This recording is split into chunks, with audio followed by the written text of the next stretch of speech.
Hello and welcome to San Diego Sports Junkies, a show for fans. By the fans. I'm with Justin Smead. And I'm Josh Taylor, and we're talking San Diego sports.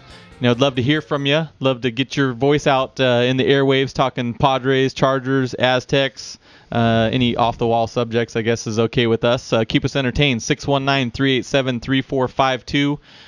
Love to hear your voice. Love to have your opinion on what's going on in San Diego sports. We're going to jump into the Padres year in review. If you don't know, the baseball season is winding down, and for football fans, that's fabulous news because now they can totally focus on the NFL. Right.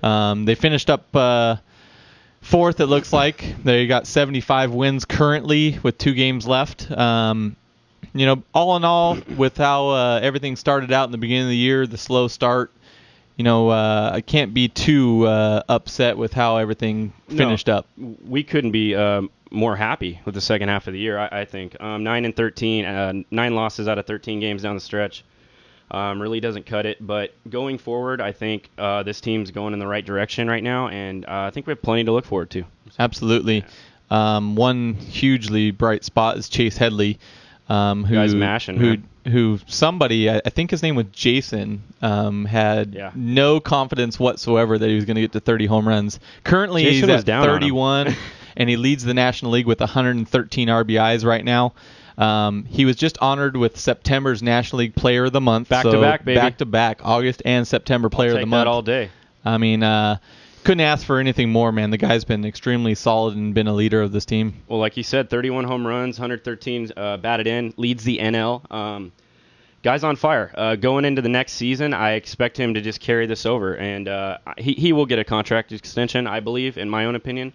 How could he not? New ownership has to take a look at this and figure out he's going to be a big piece in the future here for the Padres. Right. I think if they're smart, they try to sign him now. Oh, yeah. Before he becomes arbitration eligible, right, get or him close to free agency, where he start thinking about testing the market. Get him now. You might be able to get him at a lesser rate than you would a year or 2 from now. Yeah, and all in all, just lock him up. Make sure you get those years on the contract. Make sure he's a Padre, and this like we've talked about personally, getting people on board as Padre fans to show your fans that you're committed to the ball club. Absolutely. Sign them. And that's the key thing right there is the fans. Exactly. Keeping the fans entertained and excited about the future of the Padres. And the product. We have an exciting product coming up. So If we can just keep on the same pace, get these guys in here, and this is fun. Baseball is so much fun when you get to play in October. Hopefully next year at this time, we'll be talking about a pennant race. Right. Get into the playoffs, and that's the most exciting thing about baseball to me as a fan of baseball. Right. I love playoff races.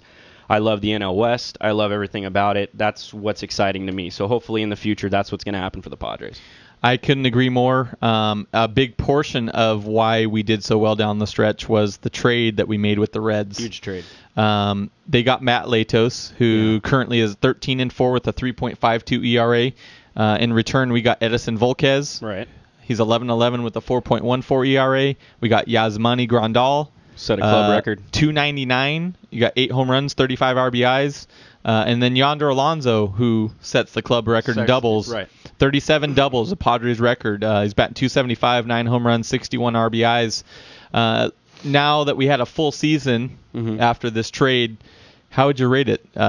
Is it safe to say the Padres got the better end of the deal? I would 100% agree with that, Josh. Matt Latos is a stud, don't get me wrong.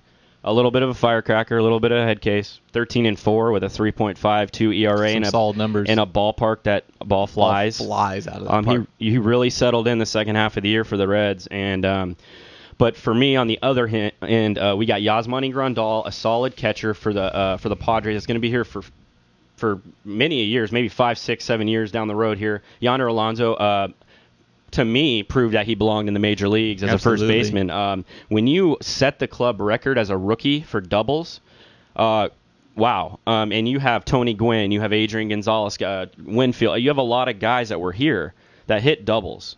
To him to set the club record, that is amazing to me. Well, he sets the bar high. Yeah. The only thing you could hope is that it doesn't get to him in the future, that oh, he hit 37 Right. doubles his rookie year, and Right. now he only has 28. What happened? He's taken a step off. He's had a remarkable year. He Right. still has some things to improve on offensively, And he will. He will. And I think that's the power numbers. I think we want to see a little bit more power out of it. And, Yeah. that could be improved with the so-called talk from the O'Malleys wanting to bring in the fences. Right. I don't know if you heard, but Safeco did it. Safeco brought in the fences, Right. so that's only going to spark the Padres fan to speak up even louder. Right. And then free agents. It attracts free agents. Absolutely. So. As far as that goes, Yonder is going to be a prime part of this team for years to come. He's going to be a cornerstone. Right. You're going to see consistent numbers out of him. His swing is too sweet. Right. He's got too much talent to see a drop off. You're not going to see Cameron Maben, last year had a remarkable year, signed him to a big deal, and then you see the drop off. Yeah. He's got too much ability, him and Grandal both, to see that happen. See, and for me, it's Grandal. I think Grandal, to me, is the most important piece of this whole thing. Absolutely. I like Yonder a lot. I think he's going to be great. But for me, to get a catcher in here for future years, that's solid. And the way he handled the pitching staff this year was flat out ridiculous and amazing as a rookie. Right. Just as a rookie, yeah, he made some mistakes. He admits that. He called some pitches he shouldn't have called or whatever it may be. But for him to come up batting 300, 8 jacks, 35 ribbies in the short time he's been here, amazing. And to have, like I said, a catcher, you cannot find catchers. You need a catcher in the major leagues. Especially hitting catchers. A hitting catcher, like a Buster Posey for the Giants. Right. These guys can play. Right. He's going to get better. Few and far between. Oh, yeah, he's going to get better. And the Padres know that. They're, like you said, he's going to be around for years to come. He'll be locked up. And we haven't seen his best yet. I mean, 299, 8 home runs, 35 RBIs. I think with a full season under the belt, you could see those numbers double or triple easily. Experience is just only going to help him. Absolutely. On the corner of Park Drive and Houston Street. Nice. I like how you threw that in, Mudcat. You like that? What are you being, Mudcat? A little Mudcatish. Nice. 1.85 ERA, 23 out of 24 saves. Unfortunately, blew the save last night. But, I mean, all in all, with the injuries he had, he was on 2 DL stints, but he really had a really solid year for us. Yeah. And I'm glad that they signed him on to another contract, and we can see more of this next year as well. Exactly what I was going to say and touch on. That's why you extend a guy like him. That's exactly – they saw the same thing we did. Production. And what have we always had here in San Diego? Closers that can close out a ball game. A bullpen that can be solid, come in and give you some solid innings, shut the door, 7th, 8th, 9th, shut the door, get the win. You got to have that guy in the bullpen. Absolutely. So. And, I mean – you got to give a lot of kudos to the pitching staff. Oh, yeah. Year in and year out, our bullpen is solid, unbelievable, top of the league every year. Even with the young guys and we've brought in. Right. Unbelievable. And I mean, with all the injuries that we went through this year, from the starting rotation, plugging guys in there. I mean, Stoltz, the guy's 7-2 with ERA in the mid-2s. Yeah, who? He's another guy that's going to be a future spot of the rotation. I mean, at this point, I would have to say that he is going to be one of the 5 just from what he put up. I mean, he's proved anything but to be a starter next year. He's proven it, but he needs to do it again in spring, and he needs to show that he's still got the velocity and the stuff that goes along with it. There's going to be mass competition, Josh. We know that. Yeah. It's going to be crazy in spring training. Next spring training is going to be fun. Nuts. And you're going to know all these guys' names. Right. It's not like you're going to go, well, who's that guy? AA? Well, I saw him last year. Yeah, who? Oh, AAA? I saw him too. And then you've seen mostly everybody. So we're going to be, as fans, we're going to be familiar with all these guys, and we're going to root for all of them to make the club. And the guys that don't, they're going to be experienced in the majors. Maybe down the road on a playoff push, we can bring those guys up. They have experience. It's only going to help the bullpen. It helps everybody. And it's going to keep the farm system loaded. Fresh, so, yes. Knock on wood. Yeah, let's knock on some wood. We don't have, the injuries we did this year, but if we do, hopefully we have, the people to back it up.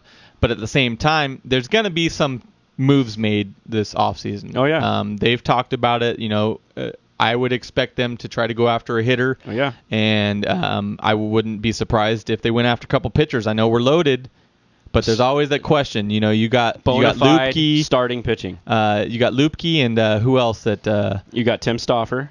Well, we got Stauffer, who's injured. You got Clayton Richard. Clayton you got Edison Richards. Volquez. But I'm talking about the injuries. We had Lupke, and we had one other that had Stauffer Tommy John. was up there, and then Bass didn't have Tommy John. No. The second guy. Well, anyway. Anyways, we got some injuries that there's some question, are they going to be the same? Right. So they don't want to hope they're going to be the same. They know they Right. have a team that can compete right now, and so they're going to go after some starters. Yeah. In my opinion, they're going to test the market out there. Oh, yeah. And they're going to look for an improvement either in the middle infield offensively, or in right field, in my opinion. I think corner outfield to me is a big when Will Venable plays. He's not as consistent as the Padres would like him to be. They don't want a platoon guy out there. I know that. I know, and that's where he falls in the category. He's a great player. He's good. He's athletic.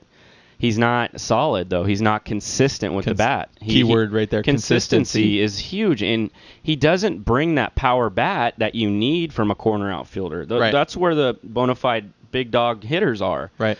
And it's a stereotype, I guess, but you need to have them. You need to have them in your lineup on a daily basis. Couldn't agree more. As far as that goes, if it's not a power hitter, it's it's a Tony Gwynn type who's hitting 300 plus. Right. If you're not going to be that power hitter, then you need to be that guy that is hitting 300 and driving in runs. Well, you don't even need to really hit 300. You need to be 280, and you need to drive but in. You need to be a run producer. You need to knock in runs. Right. You need to be a run producer. Your average, you can go for 4 once in a while. Just don't do it every night. Right. You don't plug Will Venable in and he strikes out looking. He strikes right. out swinging. And then one night he's on fire for 5 for 5. And you're going, wow, dude, why don't you do that the other night? Right. Exactly. And you just, boom, you shoot yourself a little bit. Well, and that's the one thing that some people can overlook, Headley striking out so much because he put up the power numbers. Right. Last year he struck out quite a bit, Yep. but didn't put up the power numbers, and a lot of people were worried about that. Right. He's put up the power numbers this year, and if he can continue to do that, they'll overlook those strikeouts. He did strike out a lot this year, too. He did. I would still like him to cut down on that. Oh, yeah, definitely. And I think he would say the same. Right. But it comes along with power hitters. And if you're turning into a power hitter, a gap hitter, a singles, doubles type of machine like he's been doing, right. Then we'll take the strikeouts once in a while. So It's a happy medium. But, yeah, all in all, I think for the future in the O'Malley group and the Padres, and I think they're just going to come in here and put the right pieces in place for the Padres to be successful. Right, and that's the other bright spot as far as the Padres year in review is the O'Malley group. With Phil Mickelson, and they brought a couple people back from the current owner group. Ron Fowler. And these guys have built the farm system. With the O'Malleys putting their piece in with Street and with Quentin, wanting to lock them down. Denorfia. Exactly. I mean, they wanted these guys around because these guys are baseball players. What's making this team competitive, and they want to build on that. They're not prima donnas like Orlando Hudson, or Jason Bartlett wasn't even a prima donna. He just sucked.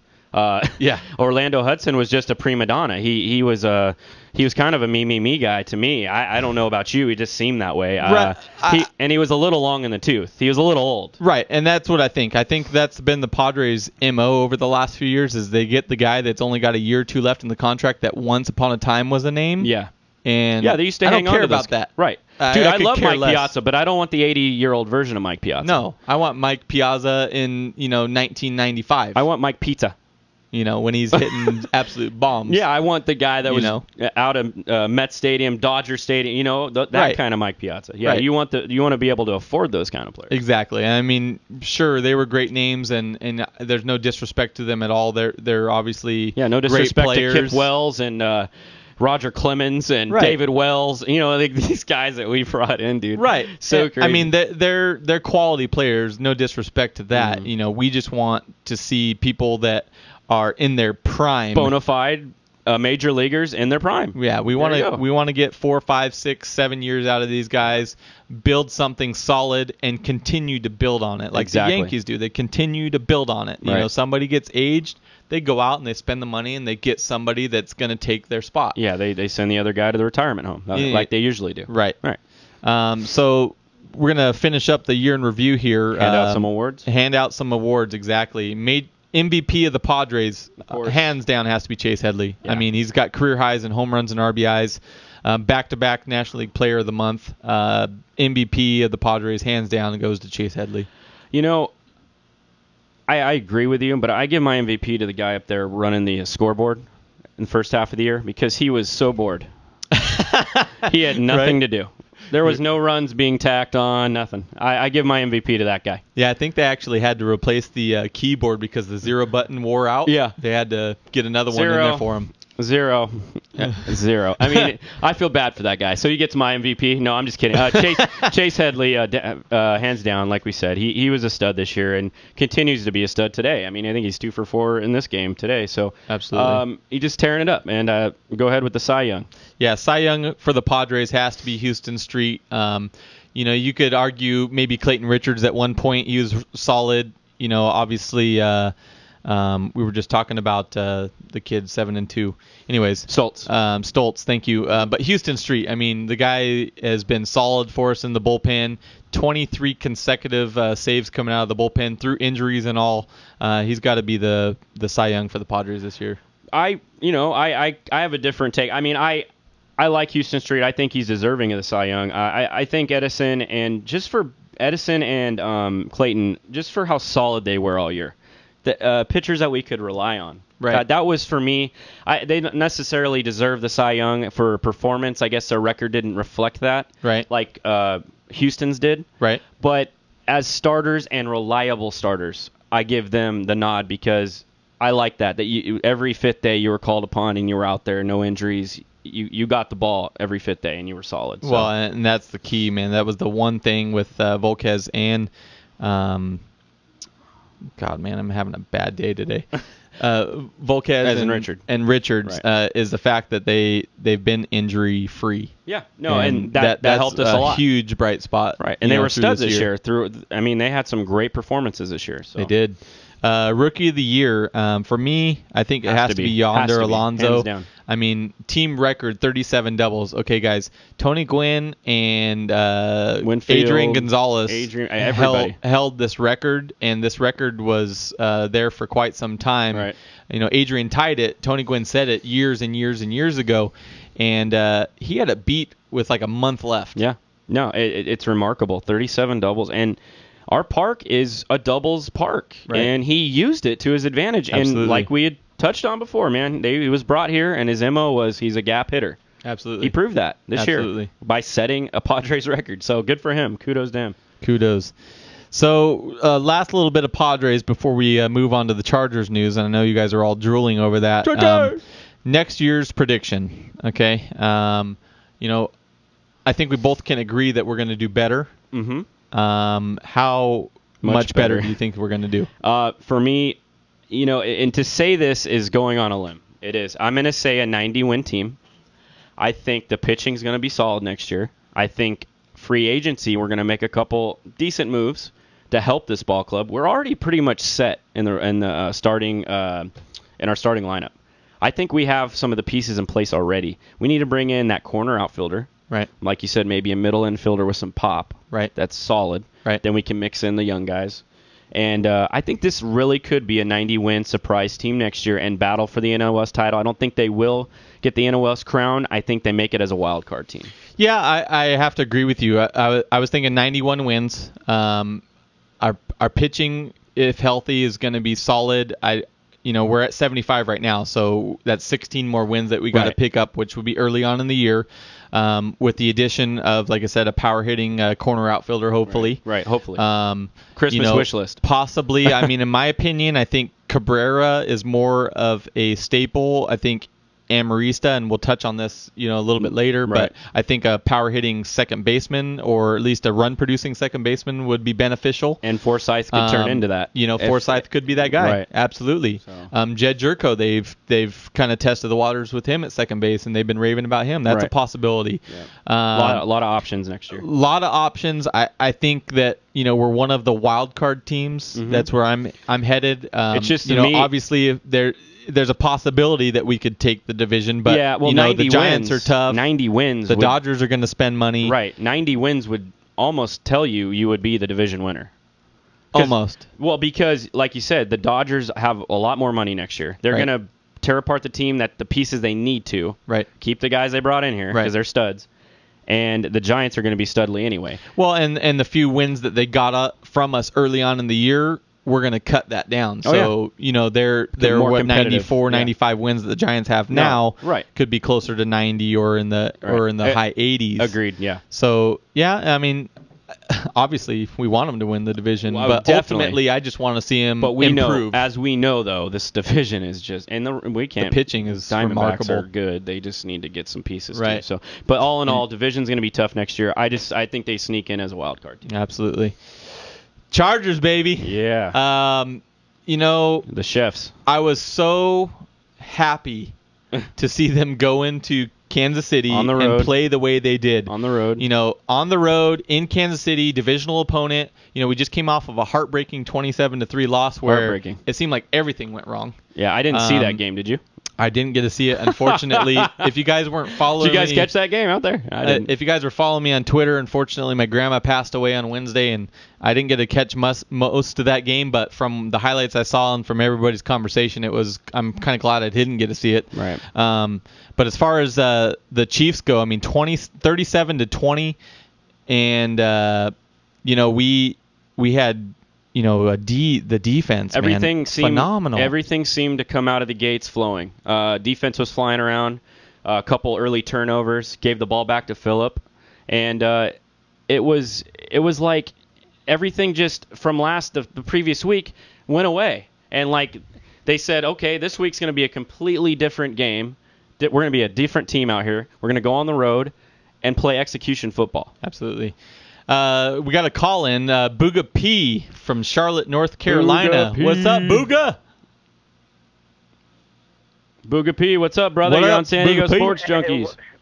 What's good, fellas? Thanks for having me back. Yeah, dude. You didn't miss much. No. You didn't miss much not watching that Atlanta game. No, man. The only positive out of that was the fact we came out of it relatively healthy and nobody had any major dings. So don't feel too bad about it. That's the one thing I was so happy about. Nobody got hurt. Right. 27-3 is a spanking, and to come out healthy, man, that's a big plus. No, and I agree. And I guess my main disappointment, other than the turnovers and such, was the fact that our boy Pagano went a little. He went Minuski on us. We lose you, Booga, you there?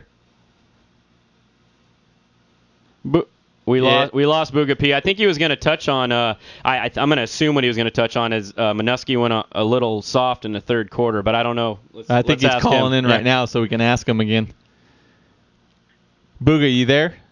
Yeah, sorry about that, guys. It happens. We have technical difficulties all the time. You should what were see you our going to producer. say? You were going to say Pagano went a little Minuski on us? Well, and he did, and I understand because the Falcons have so many weapons. You want to try to be careful and a little cautious, but cautious. I'm a little more of that's exactly too right. cautious, I'm more man. Of this. Well, I'm more of the school to make you try to dictate what's going to happen. Don't allow the offense to do so. Absolutely. I'm not saying get burned. I'm not saying to get beat, but get in his face, force him to make poor decisions, hit him in the mouth. So you're talking about from there. You're talking about Wade Phillips style defense, then, aren't you? Absolutely. I miss Wade. I miss that, man. No, I agree with you, and I think Josh would say the same thing. The coverages that we saw, the highlights that I saw the Falcons game, they just played a zone, they played a man, they played a man here and there, but they were playing more of a bubble zone type defense, no pressure, let you beat us underneath, don't let us beat you deep, and it still didn't work. So. Well, and we rushed forward 90% of the game if the number wasn't higher than that, and that's frustrating. And it was a little too reminiscent of last year, and we know how that turned out. Right. I think we're all sick of sitting at home in January. But I want to address something with you guys. Counting this New Orleans game as a win already? No. I've got an issue with that, guys. An 0-4 Saints team. We're playing them on Sunday night in the Superdome. That game has me extremely nervous. Who was? That's a lot by any means, but I'm nervous. Yeah, I couldn't agree with you more. I mean, obviously as a fan, you got to stay positive, and hopefully we keep rolling with what we did in Kansas City. They're 0-4, and they definitely do not want to go 0-5. They didn't want to go 0-4. They really battled during that game, and for me.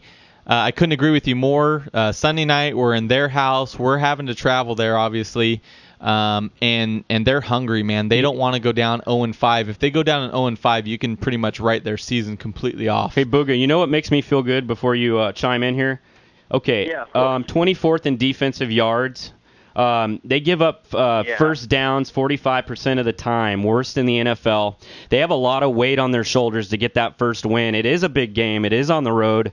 I think Drew Brees makes some mistakes in this game because he's pressuring. That's just me, and I'm not going to say we're going to go in there and blow him out. I think this is going to be a very close game, very competitive game, high scoring, even.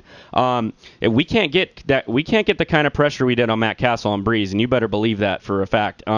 He's going to get rid of the ball real quick to those really talented wide receivers, and we're going to be lucky. We're probably going to get into a shootout here with the Saints, and I'm hoping that Drew Brees makes the mistake because he's trying too hard to get a win for his team. And this is the only thing, before you answer, Booga, this is the only thing that I disagree with is the fact that our defense is playing so stout.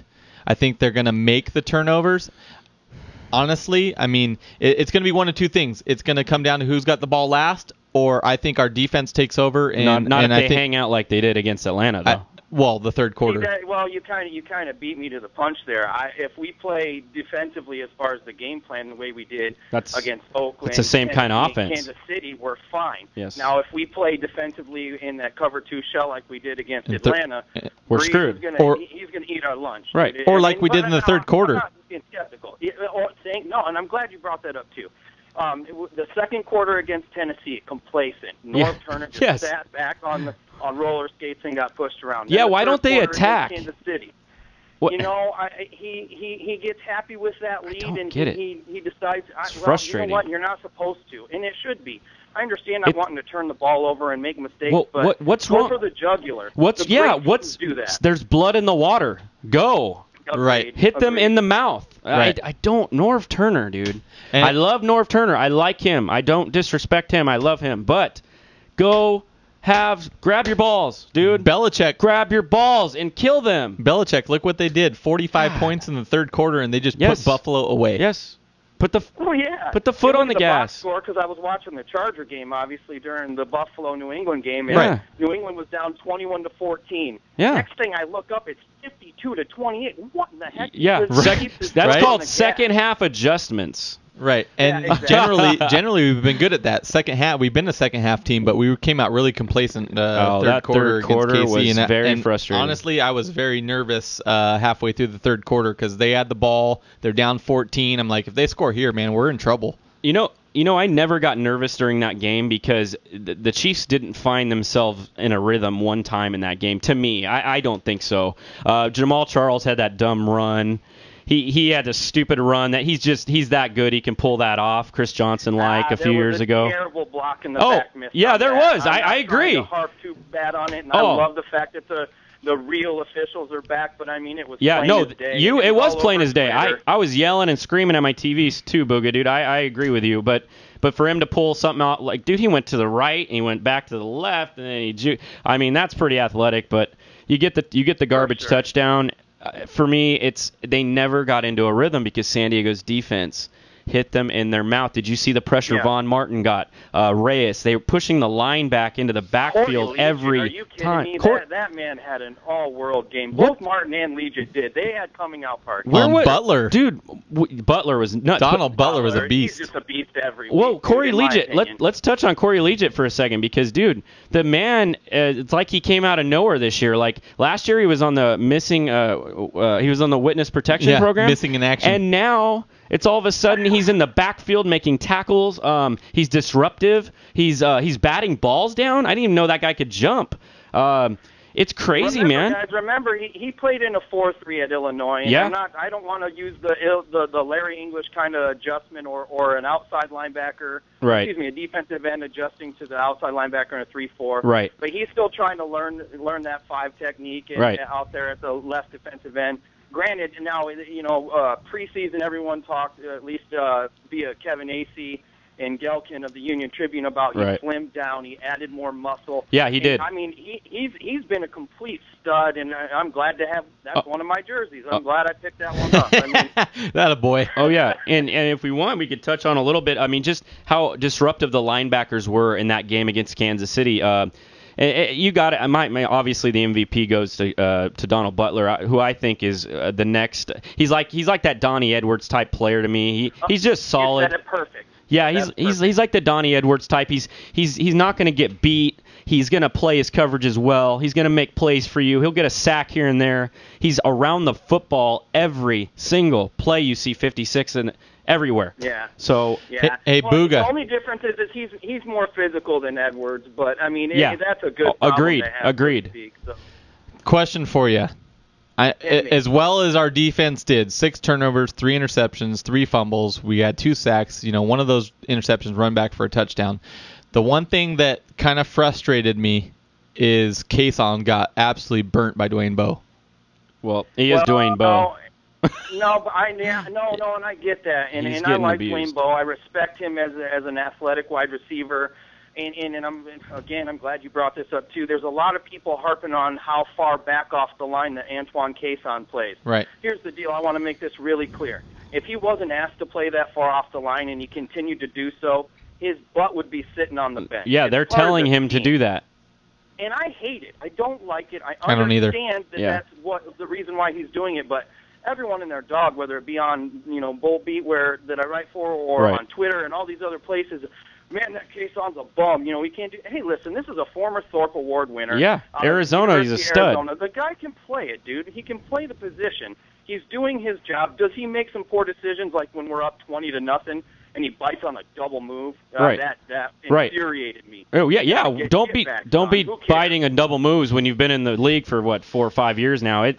That is irritating, and to see Jammer struggling too with those penalties. Some of them I thought were ticky-tack, but he's going to get called as well. We don't have the fastest corners in the league, obviously. We have solid corners and tacklers. And you know what I wanted to bring up to you? What do you think about the signing of Chris Carr today? Oh, good call. I like. I'm not really high on him. Happy about it. I'm glad depth. He's there for depth.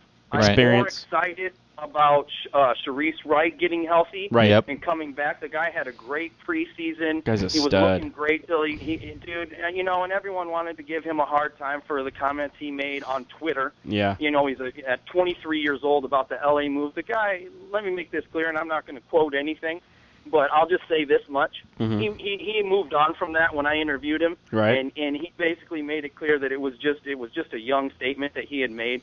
He wasn't trying to ruffle any feathers. He wasn't trying to say that's what he wanted to do. Didn't really think it through. No, it wasn't. Yeah, I mean, he didn't take the statement seriously even before the words came out of his mouth. Exactly. I mean, the guy's a stud, and those people, by the way, that were harping on him and saying get rid of him and forget this guy and whatever. They're the same people. They're like, man, he looks so great. Oh, yeah, in preseason. What he can do. In preseason, they're going, hooray, hooray, Sharice Wright. But now he's a bum, right? Yeah, I know. People. Yeah, and it's fine. People jump off the ship real quick, don't they? Well, and break their legs off the bandwagon. Exactly. They might break them on the way back on. That's cool. So one last thing, guys, because I got to run out. Okay. I do want to say this, and this is more in regards to the Saints. Mm-hmm.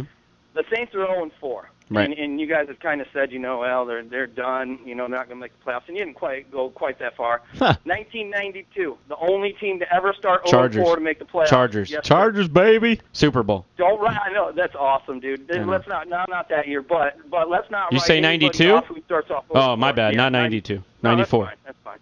But yes. But that's why this game scares me so much. Is can't look past them. It's just that one chance. You can't, guys. And I'm not saying that you did or anything. It's just I've picked the Chargers to win this game in every pick'em league and in my family football pool and all this. The Chargers, in my opinion, will win this game. Wait a minute. I agree with you, Justin. It'll be a shootout. When do you ever not pick the Chargers, though, Booga? Do you? Yeah, that's the question. That is a question that I'm going to have to kind of stand moot on because of me writing. But I can say this. I didn't take the Chargers one time in 1989. The Chargers won that game.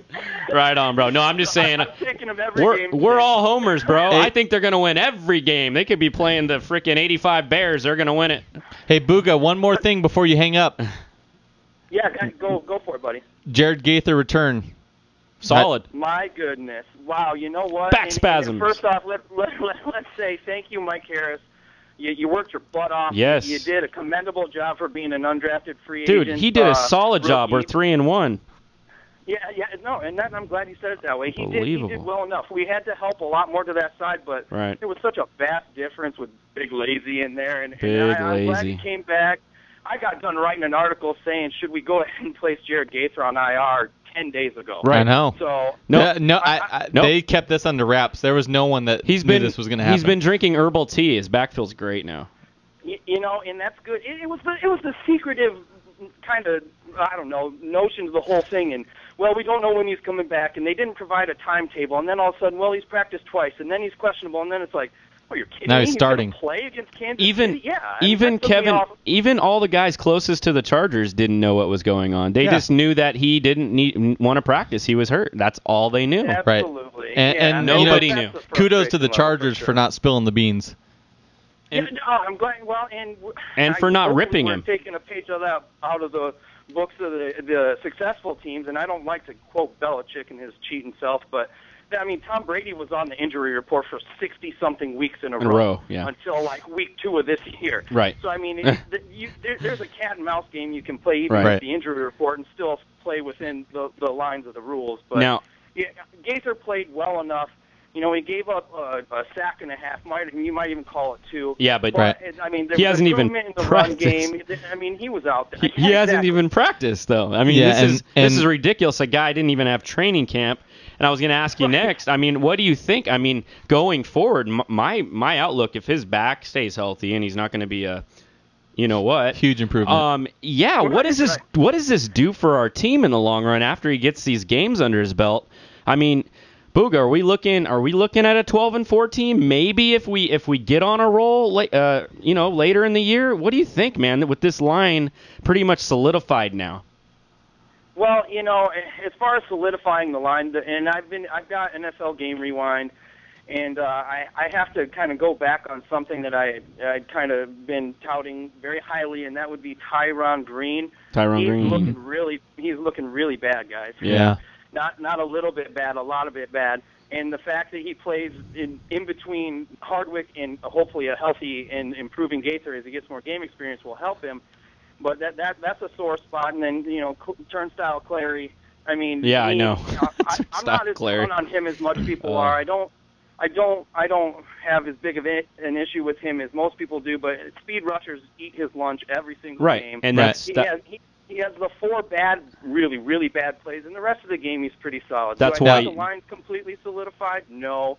Do I think we're all right because we don't have to keep McMichael on that left tackle side of the line or the power side of the line? I should have rephrased that. I didn't mean solidified. I meant to a point where we know we don't have to worry every single game about our left tackle and his blind side. That's all I was. What about Harris? Where does he go from here?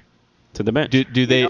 do they try to put him in place of Green, or does he just fill in every now and then for Gaither to give him a breather? What do they do with Harris? Harris is going to be more looked at as your back left tackle. He's a long-armed guy. He's a big fellow. He's got the size. He doesn't have the feet to pull on. We don't have a guard that can pull on the power, which is frustrating because Norv runs power all day on the run game. But I just wrote about this too. Hopefully, what I'd like to see if Clary continues to have those 4 terrible plays a game, maybe we can plug in Harris in 2013 as our starting right tackle. Oh boy, yeah. Okay, right on, brother. I hope they go out in free agency first. Hey, I like Mike Harris. He's a smiling, happy, jovial person. But you know what? I like Jared Gaither better, Big Lazy, even though I ripped him.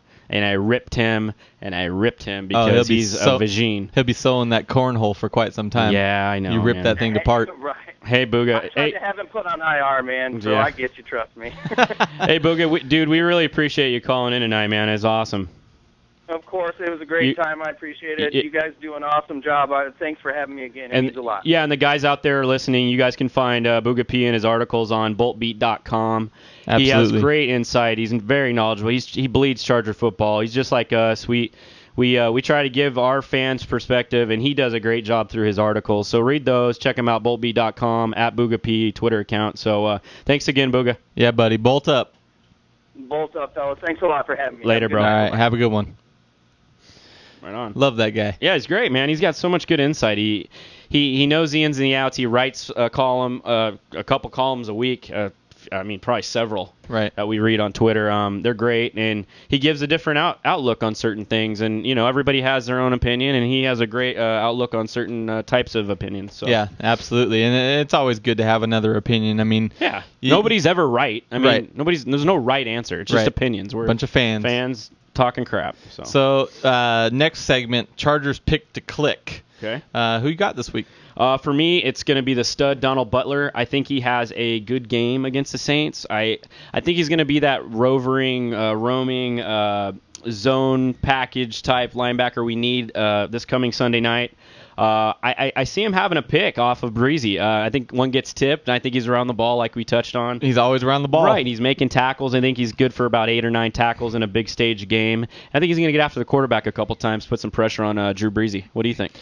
I couldn't agree with you more. Mm-hmm. As far as mine goes, I'm going with the homecoming for Robert Meacham. I hope so. And you know what? For Charger fans out there, they've been kind of frustrated. There hasn't been a lot of production as far as our deep threat. Right. And you know what? I think Meacham may have a little bad taste in his mouth for them letting him go. He really thought he was a big part of their offense. Right. I'm looking for him to go somewhere around 102 yards, 6 catches, and I think he gets his first touchdown of the season. You hear that, Fantasy World? If you got a guy on a bye, Josh Taylor right here on San Diego Sports Junkies has told you to plug in Robert Meacham. He's going to have you a fantasy day, and if he doesn't, I will give you Josh's personal address at home and cellular phone number and place of business. Absolutely. So you can visit him and pound him in the ground. Now, I just really think if there's any time for him to make an emergence, it's at his homecoming in New Orleans. It would be to get back at his old club. Absolutely. And with our offense really, getting back on track last week, right. I can see him having a big day along right. with an Eddie Royal in right. that scat spot. And man, that seam pass, the first drive with Eddie Royal, I loved it. Rivers hit him right on point. It's good to see these new guys getting involved a little right. bit. So, D-bag of the week. I'm going to let you roll with this. Okay. Well, I decided it's going to be Norv. I don't want to bash on Norv too hard. I'm going to give him my D-bag of the week. We did win. I'm not going to kill him. I just didn't like your third quarter calls, and we touched. Booga P was touching on it. I don't like the third quarter conservative play calling. What are you doing? It's put the pedal to the metal. You got your foot on the throat. End it. Put them out of the water. They're at home. They can get the crowd right back in it. Right. I don't understand in certain games where Norv Turner decides, we're just going to run it up the middle, run it to the right, and run it to the left. And, maybe we'll try a third and short dink pass that won't work. It's just there's no flow to when he gets up in a game. Yeah. It seems like he takes a step back and goes, we're in the lead. We're fine. I'll wait for the defense to make a play. And when the defense doesn't make a play, it continues to struggle with the offense. We're getting handled, and they're making a comeback at home. So right. it gets a little nerve-wracking as a Charger fan right. that you don't end the game immediately. Absolutely, and both ends of the ball. Right. That third quarter, we had -1 yards of offense. Unbelievable. They had over 200 yards of offense. Unbelievable. So not only did our offense go into Marty mode, took a crap, but our defense Marty went into mode. Prevent mode, yes. and both of them I can't stand. Keep your foot on the gas. Keep going. Rushing the quarterback. Right. Put the game away. Right. Then that way in the fourth quarter, maybe you sit a couple guys. Right. Maybe you take Matthews out and you give more carries to Battle or Brown. And keep those legs healthy. Keep them injury free. And if you allow the team to stick around, you got to keep your starters in there. Right. And you're going to risk more injuries too. Right. No, I agree, and I wanted to touch on too. I did like what Norv did with the backs. I know they were kind of disciplining Ryan Matthews a little bit, but giving Jackie Battle to run against his old team, a chance to run against his old team, was absolutely phenomenal. He did a bang up job, literally, pounding his way through the line, right, scoring those touchdowns. It was great to see Ryan Matthews towards the end of the game after the Chiefs defense was totally tired. Right. Running through the seam, getting big chunks of yard. It was nice to see. I don't want that to happen every week. I want Ryan Matthews, obviously, our starter. Right. But I want to see that mixture of fresh legs, like you were saying, because we need those fresh legs at the end of the game. Right. And I think that you're going to see more Jackie Battle third third and 1, third and 2 situations, goal line situations, for two reasons. For one, I still think that Matthews has to prove himself that he's not going to fumble, especially around the goal line. And right, and for two, we can't forget he's still got a busted clavicle. I could not believe that thing's fully healthy. Well, and he took some I big think hits that's last something week. in the back of their head that hey, we don't need this guy to get injured, so let's let Jackie Battle take the beating. Well, if I don't think if he wasn't cleared, he wouldn't be in there. But he took a hit last week. Two guys sandwiched him. I don't know if anybody saw that. It looked like he got his bell rung, and it looked like that shoulder got drilled. I don't know if that was the same side.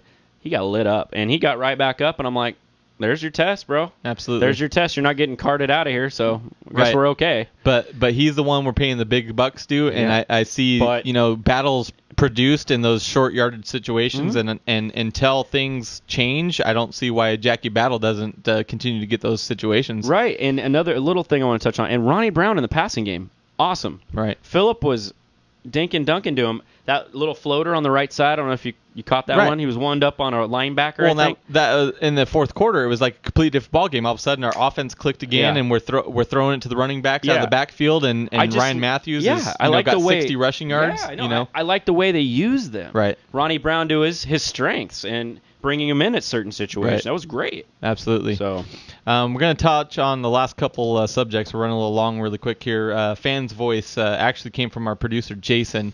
Touching on the Padres, will there be a place for Amarista on the team next year? If so, will it be utility man Jed Jerko, or is there some other naming question? Well, Amarista is going to be here. I think he's proven himself this year. He's got a little pop. He's got speed. He's a terror on the base path. Those are the kind of guys you need at Petco, right? Wouldn't you say?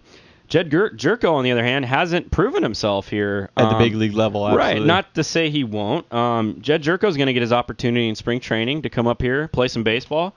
If they like what they see, he's going to be in the mix too, because they're trying to move him to short and second or wherever they're trying to mold him at, because Chase Headley's going to be here at third, I guarantee you. Right. I see them both being here. Right. I agree with you. I think Amarista is going to be more of a bench player than a starter. Right. And I think it's because if you had to choose a couple spots in the lineup where you need to improve with the power numbers, with the RBI numbers, it's at second and in right field. Oh, yeah. You need more pop there. Cameron Maben defensively is so huge for us. He covers so much ground in Petco.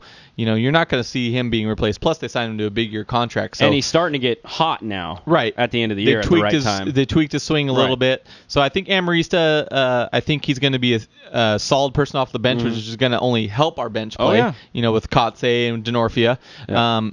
Jed Jerko, I hope that he turns into something, because there's been nothing but rave for this guy all year long. Mm-hmm. He's been chomping at Headley's ankles, to get him in there at third base. And, I would be shocked, honestly, if he wasn't up here. Here on to the start big league the season. Club. Yeah, no, I agree. Jed Jerko is going to find a spot on the roster.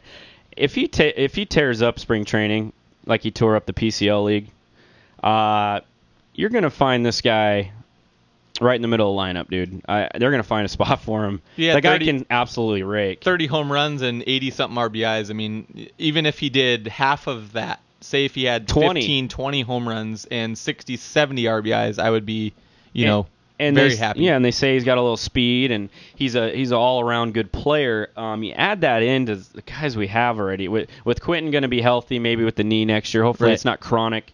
The possibilities of this lineup next year is going to be fun. And we have so many middle infielders. They're going to have to make a couple decisions. I don't know if they use a guy for trade bait or whatnot. It might. It might go after somebody. But all in all, man, it's a good problem to have. And we'll see during spring training what the decisions are. So real quick, okay, we don't want to run long on this because we're running out of time. Right. Over, under. Matthews gets 3 touchdowns versus the Saints. No, he's not going to get 3 touchdowns. Under for me. Okay. Rivers, over, under, throws for 350 yards versus the Saints D. Yeah, I think he throws. I think he throws close to 400 this week. I think, like we explained earlier, it's going to be a shootout. I think it's going to rain in that Superdome, dude. It's going to be nuts. It might be 35-35 at halftime. Hopefully not for our sake, because our Right. defense has been playing better. But Right. if they're playing that damn prevent defense again like they did against the Falcons, you can better believe it'll be 35-35. So I'm guessing on this last one, Chargers versus Saints, the over/under being 52 points. I think it goes over. I just think it's going to be a shootout. And I might be wrong. It might even turn it one of those weird games where it turns into a defensive battle. Who knows? You're right. Who knows? It's just you see two high-powered offenses and you go, major points. Yeah. And then they you're tank. thinking Chargers Green Bay last year. Exactly. And then all of a sudden it's 21-10. Exactly. You just never know. But hindsight and looking on the outside, you figure this should be a high-scoring game for the Chargers and the Saints. So we'll see, man. I hope this. Let's do our final score real quick. What's your prediction? Final score. I'm gonna have to say it's 35-24 Chargers. Whoa, that's pretty high. Pretty high, but I still think that we take this game. I know, Buga was harping on me a little bit, but I just think our defense is so much better than theirs, and offensively we're coming into our own. We're healthy. We got Gaither back. Yeah. I think I think we win this game, and we have a little conviction. Well, I'm gonna go. Man, it's gonna be a high score, man. I'm gonna go 45-42. Wow. Yeah.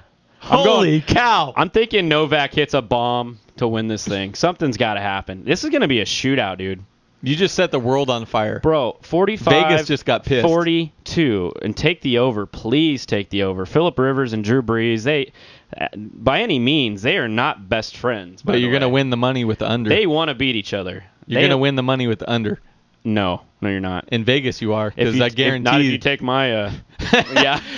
So I guarantee people are thinking exactly like you. Hey, two high-powered offenses. I'm not a professional, mind you. Don't go to Vegas. But 45-42, Chargers victory. Nick Novak's your hero. All I care about is we get a Chargers victory. There you go. Guys, I thank you again for tuning into San Diego Sports Junkies. It's glad to be back. Sorry about the absence. Yeah. I was sick, and he had some personal issues. I apologize, but thank you for BP Meats or BT Meats. BT Meats, man. Meats. You guys did a fabulous job. You Redskins fan, you? Absolutely. Redskins. Thanks for filling in for me and Justin here. We really appreciate it. Guys, we're here every Tuesday at 7 o'clock on justin.tv/SD Sports Junkies with Justin Smead. That's me. I am Josh Taylor. We're the San Diego Sports Junkies, a show for fans. By the fans. We are out. See ya.